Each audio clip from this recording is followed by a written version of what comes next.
Today we've got a great malicious compliance story all about minding your own business. We'll get into that in a bit, but first, you want me to do something else while I'm waiting? Okay. At my most recent former employer, a home improvement store in the vein of Lowe's or Home Depot, I worked in receiving, mostly unloading trucks with a forklift. About 2 years into my time there, we got a new assistant store manager, let's call him Gary. This guy came in and thought that not only did his crap not stink, but that we should all eat as much of it as possible. Micromanaging, changing standard operating procedures, etc. Everything he said was right. So one day, a truck is in the process of backing down the ramp to our receiving docks, but there's a problem with the brakes, and the wheels are just dragging. Since my job at that moment is wait until the truck comes in and unload it once it does, there's literally nothing I can really do apart from give the dude good vibes from my seat. To be clear, the problem was not any failing on the driver's part, just bad luck with the hoses. At this time of day, we have 2 people on the clock in receiving. Me on one forklift, waiting for the truck, and my department manager on another, helping out in the outside yard because 2 propane forklifts were disabled, and they had 2 lumber trucks show up at the same time. We only had 2 electric forks, and they were the only ones that could be inside the building. Redacted to protect those with no sense of humor. So basically, I'm literally all alone on the only available forklift that can unload the truck, which is fine because that's my freaking jam. At the same time, we only had 1 dock of these 3 available for live loads, because one already had an unhooked trailer and the other one was broken. So while we're understaffed and short equipment, and while the driver is trying to unfreak his truck, Gary walks into receiving with the 2 other department managers and sees me sitting on the forklift. Basically just twiddling my thumbs as I watch the driver. I can understand how it might look like I'm freaking off, since I kind of am, but not really. "Why are you just sitting there?" Gary asks me. "Waiting for the truck to back up," I say. He says, "While you're waiting, you can do other things." I look out the door and see the driver come out from between the truck and trailer and get back in the cab. So I say, "But he's almost got it. He'll be docked in like a minute." They say, "And in that minute, you can do other things." I've had more than my share of crappy leaders in my life, and I can tell by Gary's tone and body language that nothing is going to shake him from this attitude. So I just say, "You got it. What should I do while I wait?" Gary says, "Go outside and help unload one of the lumber trucks." I say, "For how long?" Sounding annoyed, he waves his hands in a shooing motion and says, "For as long as it takes, now go." Then he walks away. The 2 department managers look at each other, look at me, smile, and follow after him. They know what's about to happen. "Hey buddy, you got it. I'm absolutely gonna do this for you." So I spin the forklift around and zip out through the big overhead door into the outside yard to help with the lumber trucks. As I do this, I hear the trailer back into the dock. But that doesn't matter, because Gary gave me a mission. I make it to where the lumber trucks are parked in the yard, and my department manager drives over next to me. He says, "Why are you out here? Isn't the truck docking?" I nod. Gary told me I needed to be out here helping while I wait. He was very insistent. I slowly emphasized the last 2 words. My manager just smiles, turns around, and continues to unload. I start helping. A stack of studs here, a bundle of trusses there, and I'm doing my part to empty these flatbeds of wood. While this is happening, I hear the gate attendant for the outside yard radio that we have another truck waiting to come in. I radio back that it's gonna have to wait until the other truck is gone. Then another truck shows up, and another. In the 20 minutes I've been outside, 4 trucks besides the one that is now in the dock have arrived to be unloaded in our single dock. And every time I tell the gate that they have to wait. At this point, the general store manager Mike finally hears what's happening over the radio and cuts in. "Hey, what's going on? Are we not unloading the truck and receiving?" I radio back and say, "I'll be there in just a second." I put the load I've got on my tines where it needs to go and haul butt back to receiving. As I drive into the bay, Mike and Gary are both standing there with the driver next to them. I zip up next to them and hold my hand out for the driver's paperwork. He hands it to me as Gary says, "What the heck is taking you so long? Why haven't you started unloading yet?" "You told me to help on the lumber tracks while I wait," I say. Gary sputters and says, "I meant until this truck was in the dock." I look at Mike and then back to Gary. "I asked you for how long and you said for as long as it takes." "I didn't say that." I look at him and he looks at me like he's daring me, and I like taking dares. I name the 2 department managers who were with him when he told me and say, "We all heard you say it. You were very clear." His face turns the color of an apple. And not like a Fuji or a Gala, but a red freaking delicious. He opens his mouth, but Mike puts a hand on his arm and stops him. Mike looks at me and says, "Get it sorted fast, okay?" I nod and get started as Mike walks away with Gary fuming beside him. Now, I didn't hear their conversation because I was kicking butt and taking names on my forklift, but word got back to me that Mike told Gary he would never be allowed to question anything anyone in receiving does, and especially me when it comes to unloading trucks. If I'm on a forklift, I'm basically untouchable. And over the next year that Gary was with us, he abided by that directive,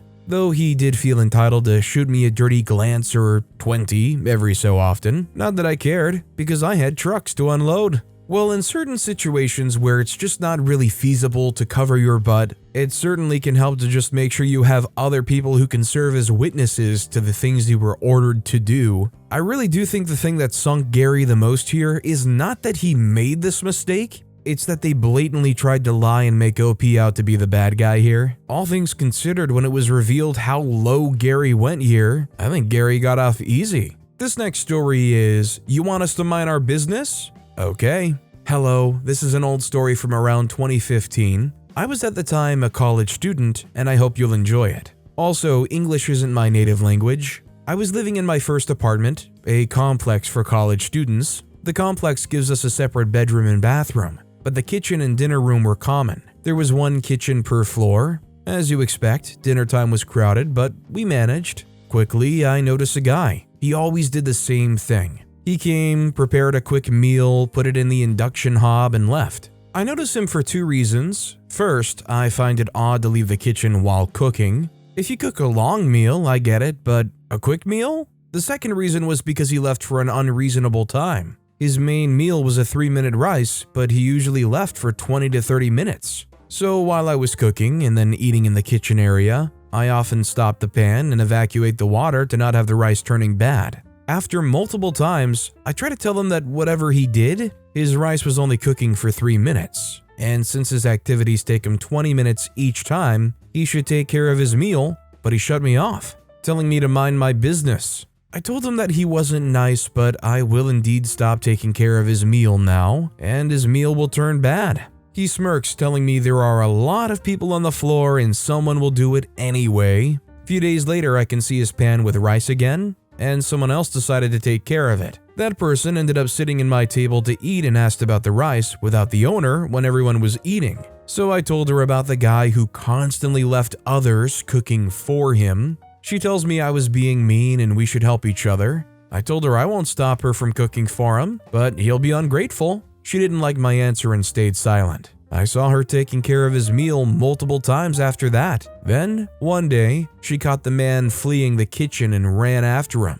She came back and sat right next to me. She wanted to vent about how the man was a brat. I laugh, I say, I told you. This scenario repeated 5 times. But the last 2 were easier since 3 people were telling the same thing. At some point, someone asked the dude what he was doing to ditch his meal every day. Video games. After our team of 5 were formed, I noticed one thing. Basically, no one was helping to anything in the kitchen. The only one of us who did was us 5. We were 20 per floor. It wasn't a big building, only 100 rooms for 5 floors. So with us not helping him anymore, his rice will finally turn bad. I talked to the others about it, and we decided to see the show. We came the earliest possible, cook, eat, and just hang out in the kitchen. Then comes the man as usual. He puts water in his pan, adds the 3-minute rice, and left. The time we came back was random, but mostly around 20 to 30 minutes. The worst was 1 hour. We waited, 3 minutes passed, and he wasn't there, as expected.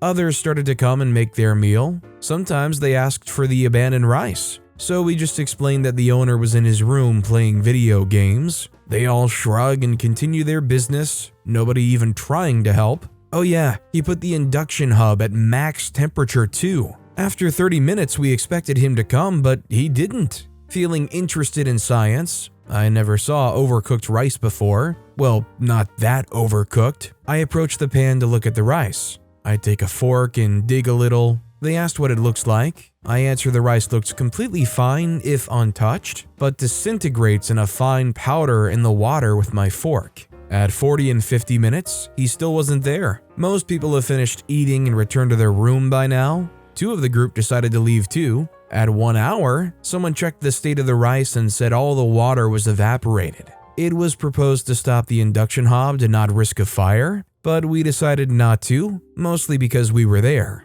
The other 2 decided to leave, having better things to do. I think about it myself, but hey, I'm patient and petty, and I want to see his face in front of that pan. I was then waiting by myself. At 1 hour 30 minutes, I checked the rice. As expected, the bottom was dark. At 2 hours, one of the 4 saw me alone in the kitchen. The conversation was as follows. OP, yes? What are you doing alone in the kitchen? Wait, are you still waiting? Yes. He didn't get his rice yet? No, he didn't. What the? But I took a shower and watched TV. This rice has been cooking since when? It's been 2 hours now. No, that's impossible. I used the chronometer on my phone. The induction hob is off, right? I said no, I didn't put it off, but I opened the window for the burn odor. She approaches the pan and declared the rice burnt. She quickly left the kitchen, excited. At 1 hour 10, she came back with the 3 others and snacks. Everyone wanted to see the state of the rice. Someone tried to dig with a wooden spoon and declared the pan damaged.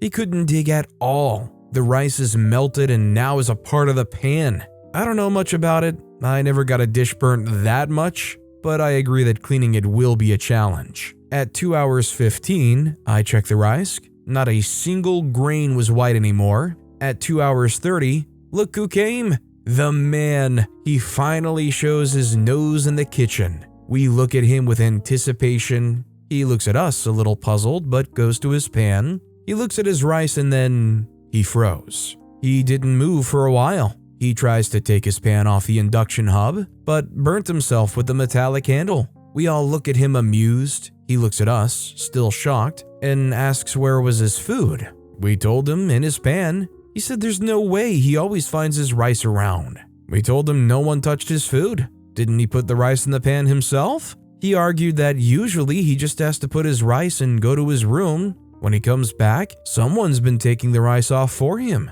But sometimes with everyone moving around, he finds his rice in odd places, like on the oven. But he didn't see any rice in the kitchen. We told him that indeed that was what happened, but he told each of us to mind our business, so neither of us touched his food today. I think that was when he realized who we were. He looked alternatively to the pan and us. He looks at the pan again, and then asks us what he'll eat now. We answer that we don't know. He can still make rice again, but he has to stay nearby because we will not help him anymore. He looks at us and tries to touch the pan again. He succeeds to move it using his shirt on the handle. He put it in the sink with cold water. He tries to clean it, but quickly looks at us again and asks how he should clean that. We don't know, really. He looks at us in despair. He said he only has one pan. We laughed. I left after that. I know that 2 people stayed, but I saw what I wanted. While he still went to his room after putting his meal on the pan,